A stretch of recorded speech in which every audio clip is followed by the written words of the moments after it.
قارین بہت ہی ضروری ہے کہ آپ اس کے بارے میں جانیں. قرآن مجید میں بھی اس کا ذکر ہے، حدیث پاک میں بھی اس کا ذکر ہے. صحابہ کو رسول اللہ صلی اللہ علیہ وسلم نے ایک بار کہا کہ اللہ سبحانہ و تعالیٰ نے تمہارے ساتھ 2 اینجلز، ایک حدیث میں آتا ہے 2 فرشتے، ایک میں آتا ہے 4، دونوں روایتیں موجود ہیں. عبداللہ بن مسعود صلی اللہ علیہ وسلم بیان کرتے ہیں کہ رسول اللہ صلی اللہ علیہ وسلم نے فرمایا کہ تم میں سے کوئی بھی ایسا نہیں ہے مگر اس کے ساتھ جنوں میں سے ایک جن ہم نشین لگایا گیا ہے. تو جب آپ پیدا ہوتے ہیں، انسان پیدا ہوتا ہے تو اس کے ساتھ ایک جن پیدا کیا گیا ہے. فرشتے بھی ہوتے ہیں لیکن ایک جن اس کے ساتھ ساری عمر رہتا ہے، اس کا نام قارین ہے. تو صحابہ نے کہا کہ اے اللہ کے رسول، کیا آپ کے ساتھ بھی کسی نے جسارت کر لی پوچھنے کی؟ تو آپ صلی اللہ علیہ وسلم نے فرمایا کہ میرے ساتھ بھی ہے، لیکن اللہ نے اس پر میری مدد کی ہے تو وہ مسلمان ہو گیا اور مجھے صرف نیکی کا حکم دیتا ہے، کیونکہ وہ تو اللہ کے رسول تھے صلی اللہ علیہ وسلم، تو انہوں نے اس کو بھی قائل کر لیا تھا. لیکن بہرحال یہ جن آپ کے ساتھ آپ کی موت تک رہتا ہے. یہ آپ کی شکل بھی داڑ سکتا ہے، یہ آپ کی آواز بھی نکال سکتا ہے، یہ آپ کے جیسے حرکات و سکنات بھی کر سکتا ہے. یہ وہ جن ہے جو وسوسے ڈالتا ہے، جس سے پناہ مانگی الذی یوسوس فی صدور الناس من الجنۃ والناس. اور یہی وہ جن ہے جو آپ کو برائی کی طرف اکساتا ہے، آپ کو جو ہے وہ تنگ کرتا ہے اور مختلف طریقوں سے آپ کو نقصان پہنچانے کی کوشش کرتا ہے. جو آؤٹ سائڈ جن ہے نا، باہر کا جن، اس کے لیے آپ کے اندر آنا، آپ کو نقصان پہنچانا بہت ہی مشکل ہے. اللہ تعالیٰ نے آپ کو نیچرل پروٹیکشن دی ہوئی ہے، اللہ تعالیٰ نے آپ کو فرشتوں کی پروٹیکشن دی ہوئی ہے حفاظت کے لیے. فرشتے ہر وقت آپ کی حفاظت کر رہے ہوتے ہیں. تو جو باہر کا جن ہے اس کے لیے اندر آنا آلموسٹ امپاسبل ہوتا ہے. ابن تیمیہ اس کے بارے میں لکھتے ہیں، انہوں نے جو کتاب لکھی تھی جنات کے بارے میں، اس میں وہ کہتے ہیں کہ 2 حالت میں باہر کا جن اندر آنا اس کے لیے بڑا آسان ہو جاتا ہے، کیونکہ اس کے لیے دروازے کھل جاتے ہیں. 2 حالت میں، ایک جب انسان خوشی میں آپے سے باہر ہو جائے، پاگل ہو جائے، دیوانہ ہو جائے اور پاگلوں کی طرح حرکتیں کرنے لگے، جیسے گورے کرتے ہیں نا، شراب پی کے آپے سے باہر ہو جاتے ہیں، پاگل ہو جاتے ہیں جشن میں، تب اس کے لیے دروازہ کھل جاتا ہے.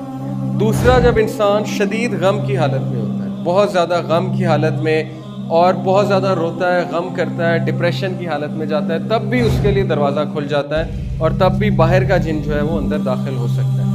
اسی لیے دیکھیں، یہ جو کالے جادو والے ہوتے ہیں، یہ جب جن کو بھیجتے ہیں نا، پہلے تو یہ آپ کے قارین کے ساتھ ڈیل کرتے ہیں اور قارین کے تھرو ہی نقصان پہنچاتے ہیں. لیکن اگر باہر کا کوئی طاقتور جن ہے جس سے نقصان پہنچانا ہے تو وہ پہلے نا خواب دکھاتا ہے. وہ شیطان جو ہے پہلے آپ کو خواب دکھاتا ہے. اگر آپ اذکار کر کے نہیں سوئے تو خواب اس طرح کے ہوتے ہیں کہ وہ بڑے ڈسٹربنگ ہوتے ہیں، بہت ہی عجیب و غریب سے خواب ہوتے ہیں. آپ کو ایسی یادیں دکھاتا ہے، یا آپ کو دکھائے گا کہ آپ کے ماں باپ کی وفات ہو گئی ہے، یا آپ کو بہت ہی پخانہ، گندگی، شیر، سانپ، اس طرح کی چیزیں نظر آئیں گی تاکہ آپ فل ڈسٹرب ہو جائیں. پھر جب وہ آپ خواب کسی کو بتاتے ہیں نا، گندا خواب، تو اس کو انرجی ملتی ہے، اس کو پاور ملتی ہے، اس کو طاقت ملتی ہے اس جن کو، کیونکہ وہ خوش ہوتا ہے کہ دیکھو میں نے اس کو نقصان پہنچایا، اب یہ دوسروں کو بتا رہا ہے تو وہ تو پھولا نہیں سماتا.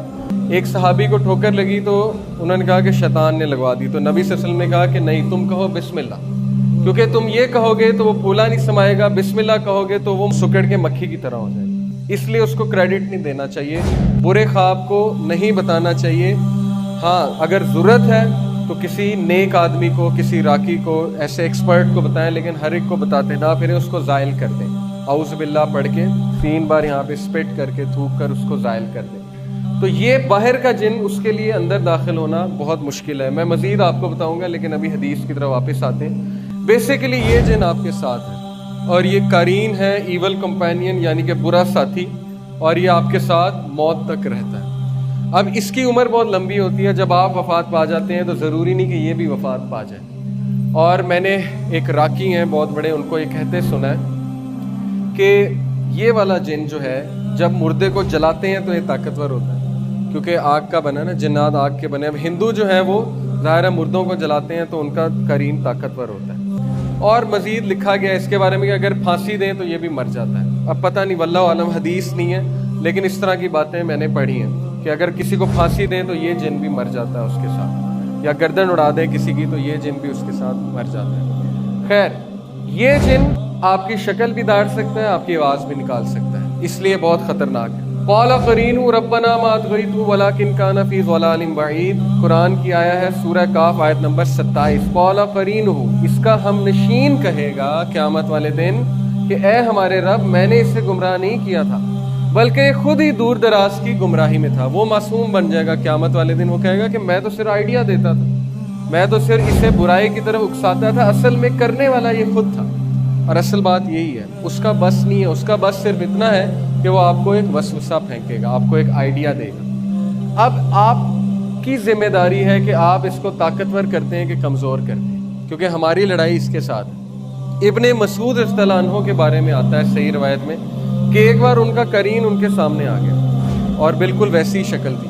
تو وہ بڑا حیران ہوئے. انہوں نے کہا کہ تم کون ہو؟ تو اس نے کہا کہ میں آپ کا ہم نشین ہوں. لیکن وہ بڑا کمزور تھا اور بالکل ہی مرنے والا تھا. تو ابن مسعود نے پوچھا کہ تم اتنے کمزور کیوں؟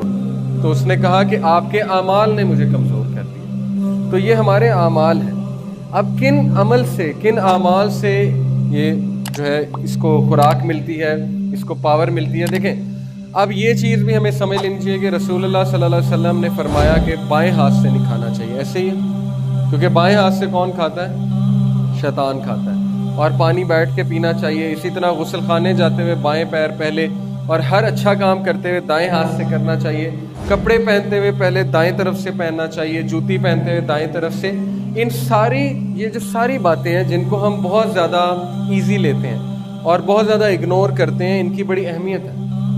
کیونکہ رسول اللہ صلی اللہ علیہ وسلم کو پتا تھا کہ ہمارے لیے کیا بہتر ہے اور جنات کا افیکٹ کیسے ڈیکریز ہوگا. تو یہ جن کی خوراک وہی ہے جو ہم غلط ملت جو ہے چیزیں کھاتے ہیں یا بائیں ہاتھ سے کھاتے ہیں, یا ہم کوئی برا کام کرتے ہیں تو اس کو بہت زیادہ خوراک ملتی ہے. اور موسیقی اس کی بہت بڑی خوراک ہے. موسیقی سے یہ بہت زیادہ گرو کرتا ہے. اور ظاہر ہے اس طرح کی چیزیں جو نہیں دیکھنی چاہیے, غلط قسم کی, ان چیزوں پہ نظر پڑے گی تو ظاہر ہے وہ ساری اس کی خوراک ہے. گندگی اس کی خوراک ہے. تو جتنا ہم خوراک دیتے جائیں گے اتنا ہی ہم پہ حاوی ہوگا, اور جب ہی ہم پہ حاوی ہوگا تو پھر برائی کی طرف بھی اکسائے گا اور بہت زیادہ تنگ کرے گا. لیکن جتنے ہم اذکار کریں گے, وضو میں رہیں گے, اتنا اس کی خوراک جو ہے وہ کم ہوتی جائے گی اور یہ کمزور ہوتا جائے گا.